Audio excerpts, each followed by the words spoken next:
Ahoy! Okay, so I have been getting way more into Fyrthol stuff, and I realized I don't actually have like any videos just actually directly discussing what that story is. I've talked a lot about the Dragonflower duology because that was what I was really into. Now we're back on track. Now we're back into Fyrthol territory. I still don't like that name. Still need to address that. This week is Design Week, the week coming up, so hopefully I will get that done then. Fyrthol. So currently I'm thinking it's going to be a trilogy, and the first book will be Echoes of the Past, the second Threads of the Broken, and the third Legacy of the Forgotten. I'm the sort of person to not do like full series where it's like 5 books or more. I'm just like, I'm not really interested in that. I'm not even a big fan of like trilogies. This one just sort of worked out to be like, yeah, I think it's going to be a trilogy. I was aiming for a one-off, and then I was like, no, it's too much. And then I was like, okay, a duology, and then it's like, no, just it's not quite enough.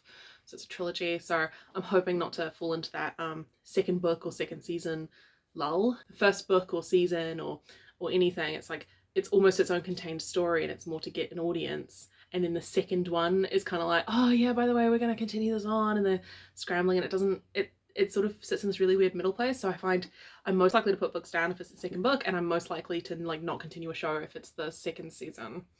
I might finish the book or season, but then I won't necessarily pick it up again because I'm like, eh.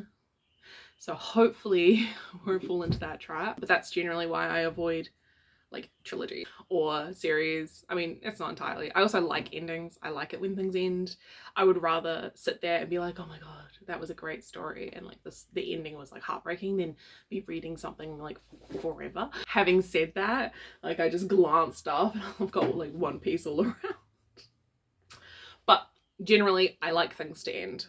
The 3 books are all in Abigeil's POV, so it's first person, present tense perspective, which you would have figured out from the reading that I did the other week. I generally like writing in first person, and although I'd be super keen in trying like third person and all sorts in the future, this book just really lent itself because it's that sort of urban fantasy vibe, and all of the books that I've read that are in that kind of realm, they're all first person, and so it just feels the most organic to me. I really like getting like into characters' heads. Having said that, I think my favorite book is like third person and it's urban fantasy, so I guess that's not like actual, but still. So it's first person POV, present tense. Book 1, as I've mentioned before, is a ghost story more than anything. At the very beginning of book 1, we're in a very human dominated country, and due to some stuff, some accidental laws being broken, Abigeil, our main character, she finds herself with trouble with the law. And due to that, she's put into the probation system. Because she was unaware of what she was doing, it's kind of like let's see if she actually deserves proper punishment or not. Due to that, she gets sent way across the world. It's like the equivalent of being from like England being sent to like a small island off the coast of Russia, kind of thing. Like it's like quite far. And that's where Fyrthol is. So Fyrthol is a university campus, very, you know, like dark academia, that kind of thing, like spooky Hogwarts. But it is a magical university. It's not just teaching how to use magic though, it's like teaching magical lore and like that kind of thing. I'm kind of imagining it like Magic Harvard, if that makes sense. Except they're also tied into the probation program. They have a class specifically designed to assess the danger levels of different people in similar situations to Abigeil. And so Abigeil ends up in that class. Most of the cast are in that class. The first one that she meets is Lucas, who I've mentioned briefly. He's the main love interest, so we'll be learning a lot about him.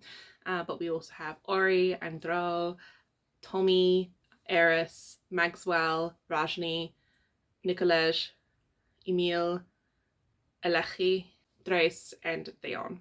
So you can kind of see a trend of like all of the names being like, they're sort of familiar. Like Andrew, it's like, it's Andrew, but it's like Andrew. It's Androu. So I wanted all of the names to be kind of familiar, but not just like, oh, I like Irish names and using Irish names to give it a fantasy feeling. I'd rather just like take a name that's like English and just butcher it to make it fantasy. And I also kind of like the idea of going more on that line of this is a world that's very similar to us. Like it has the same roots, but it's ended up in a very different place, but it's so similar. So I kind of liked that. But yeah, all of the names are a bit funny. I will probably include a pronunciation guide because I know I know. Even Abigeil, it's not Abigail, it's Abigeil. Like it's Abigeil.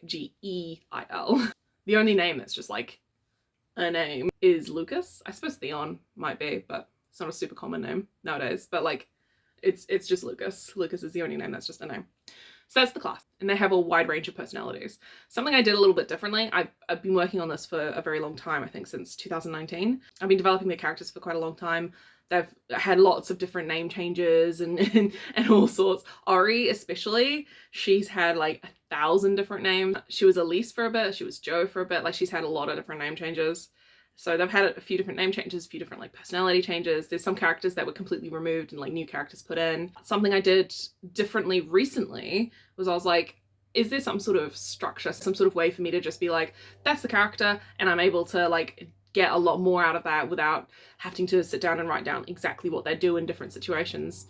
So I've done something a little different. I don't necessarily believe in astrology, but I've given them all star signs and moon signs and rising signs, because that gives you like something like 1,700 different like personalities.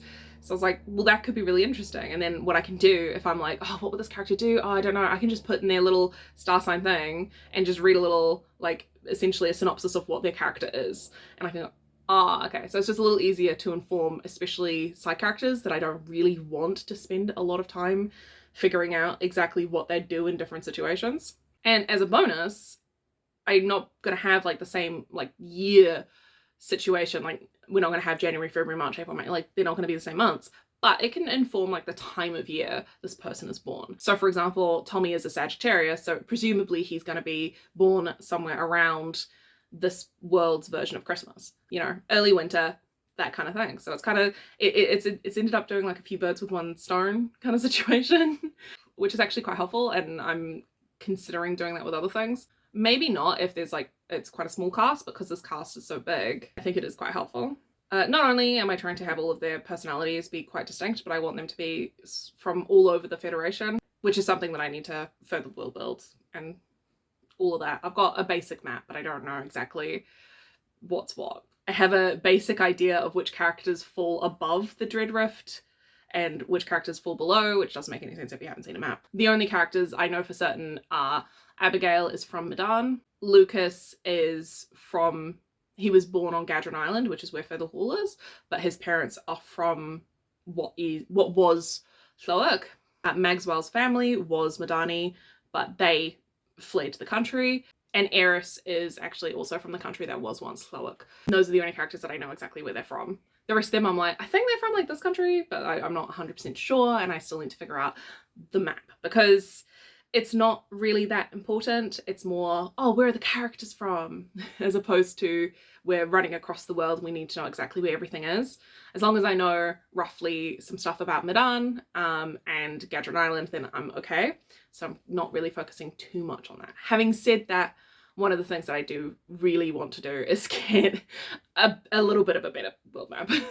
At least name some of the countries, like the modern version of Llywarch needs a modern name. I was thinking of making it, just keeping it Llywarch, and I'm like,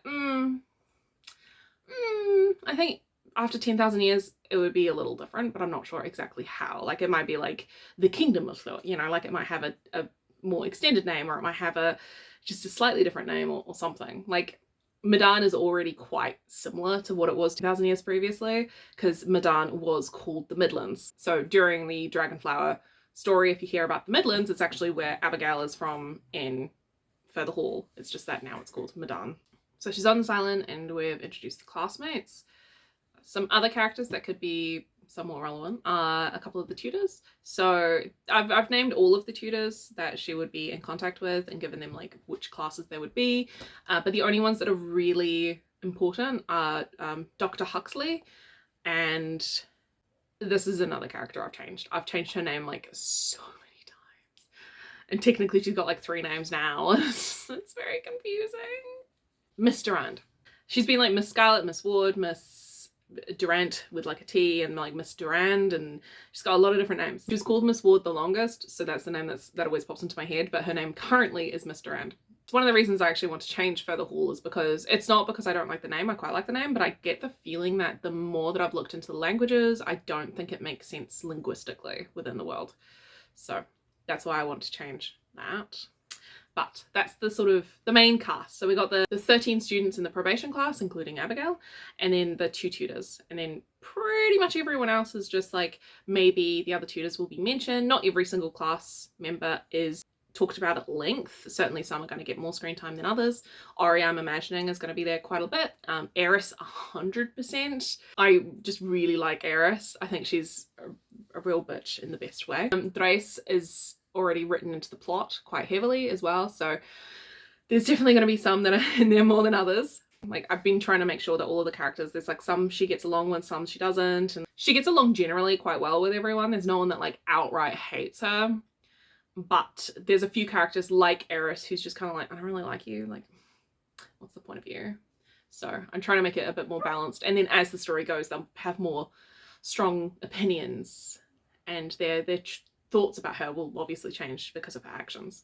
The school itself is on an island, as I mentioned, so Fyrthol is on Gadron Island, and Gadron Island is quite a small island. There's the university campus, and then on the other side of the island is a small village, but other than that there's a forest and like a mountain, like a couple mountains. It's not the most, like there's not a whole city. It's not, basically Stitch would hate this island because there's nothing to destroy. So yeah, there is a big forest though, which I believe I'm gonna call the Black Forest because I love Age of Empires and I grew up with Age of Empires and I played Black Forest like the most. Like, that was my favorite map to play. I probably will just call it the Black Forest. I think that's maybe overused, but like at the same time it's not going to be mentioned. It's not going to be talked about that much. And within the forest, sort of within it, sort of towards the edge, is a lake.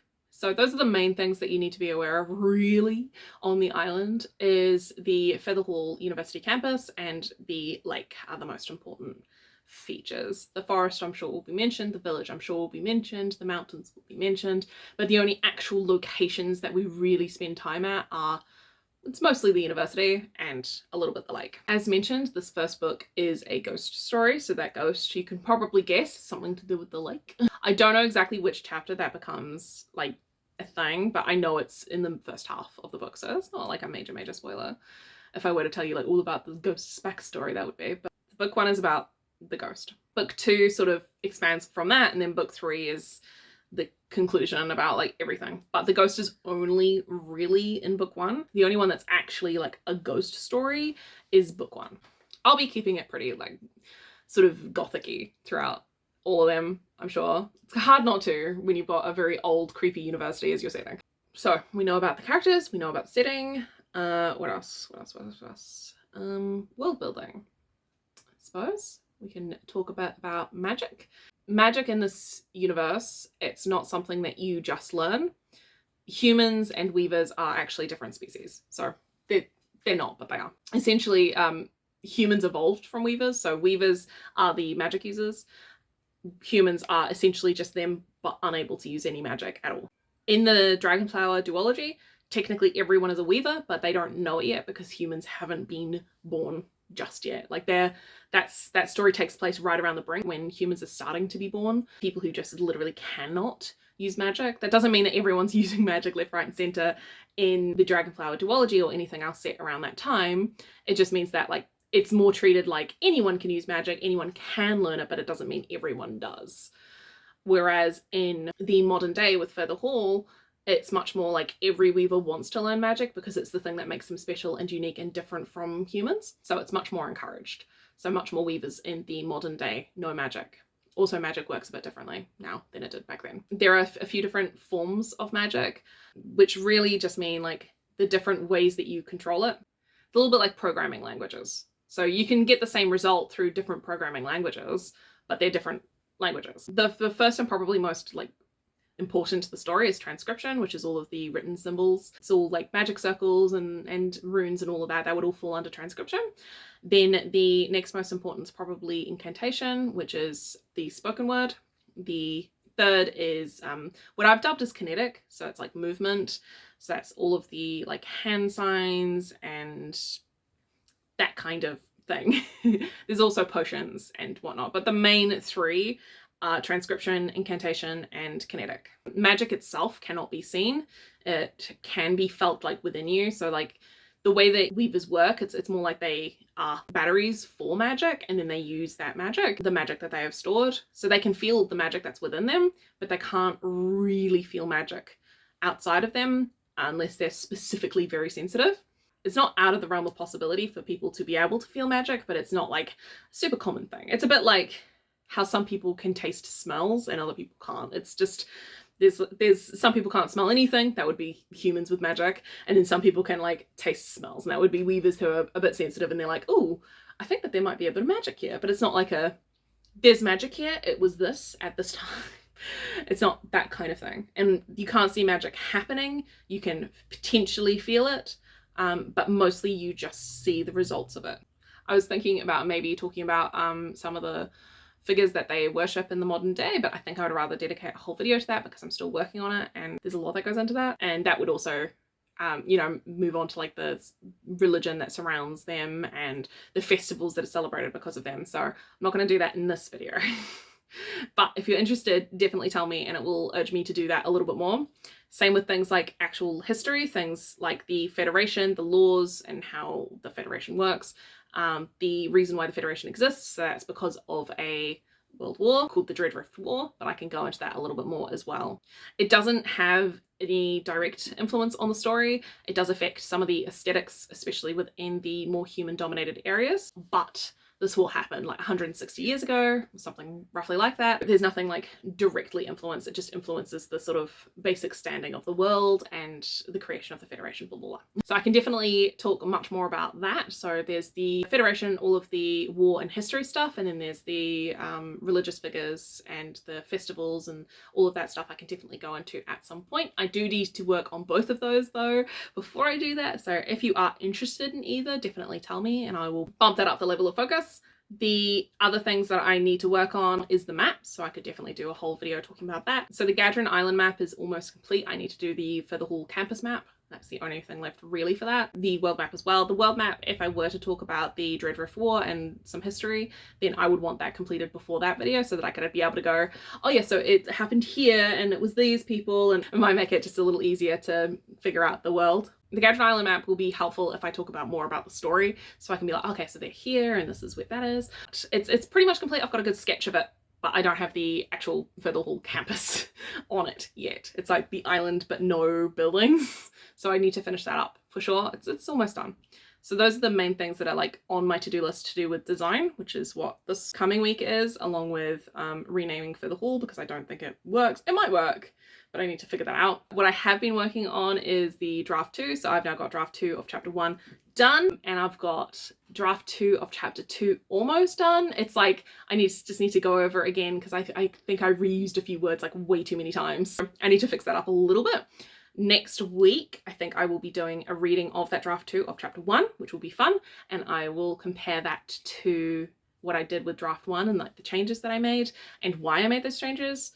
But I think you've got a pretty good grounding now of what Fyrthol actually is. I know I talked about a lot of this in previous videos, but I thought having one that's like dedicated to just, this is what Fyrthol is, this is what I'm doing here. It's a novel, it's a slow burn romance, it's gothic, there's ghosts, and general idea of who the characters are. Still getting used to this. Please like and subscribe, and I'll see you next week. Thank you. He's vengeance. He's justice. He's Batman.